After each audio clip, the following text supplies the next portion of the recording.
Hey everybody, Rajo here with an episode of Watch This Instead for the week ending July 31st, 2009. Welcome to my video. I'm filling in for Mike, who's on vacation this week. He's in Las Vegas, USA, so it's a treat for me to be doing this, and I hope I do a good job.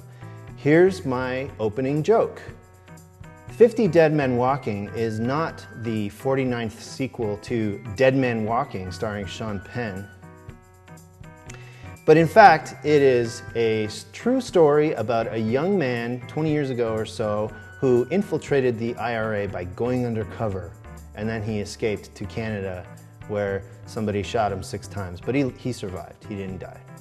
This film premiered at last year's TIFF, and it's directed by Canadian Kerry Scogland. And as a historical film shot on location in Ireland about a guy whose life to this day is still in constant danger, this 50 Dead Men Walking is certainly informative. You will walk out of the theater with a pretty good idea of what this guy's life was actually like, and you'll feel for him in the many tough decisions he has to make. The acting in this film is really good. Jim Sturgis, who you may recognize from Across the Universe, plays the lead, Marty McGarland, and he really stands out as a 22-year-old kid who's recruited by the cops to infiltrate the IRA. His performance is really strong, and I look forward to seeing more of him in the future. And the set pieces and the locations where they shot the film help to sell that performance as well.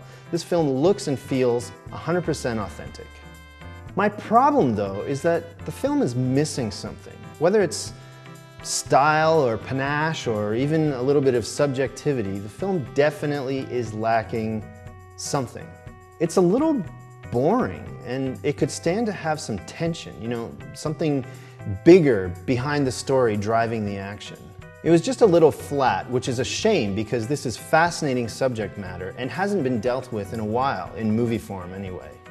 So it had every opportunity to shock and awe new audiences and teach them about some violence that happened not too long ago in a country that they may not have thought would even have this sort of political conflict happening in it.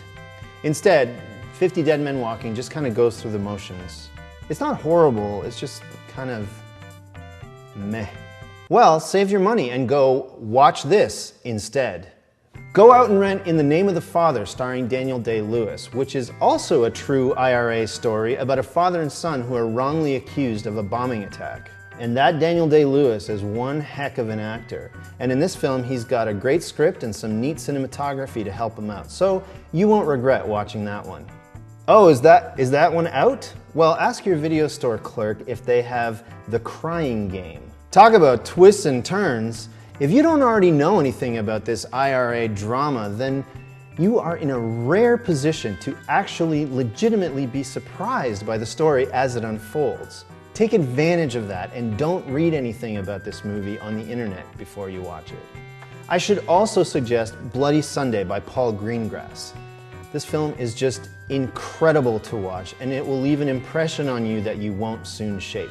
So this weekend, skip 50 Dead Men Walking and rent any of those IRA movies that I just mentioned. Thanks for listening. I love you.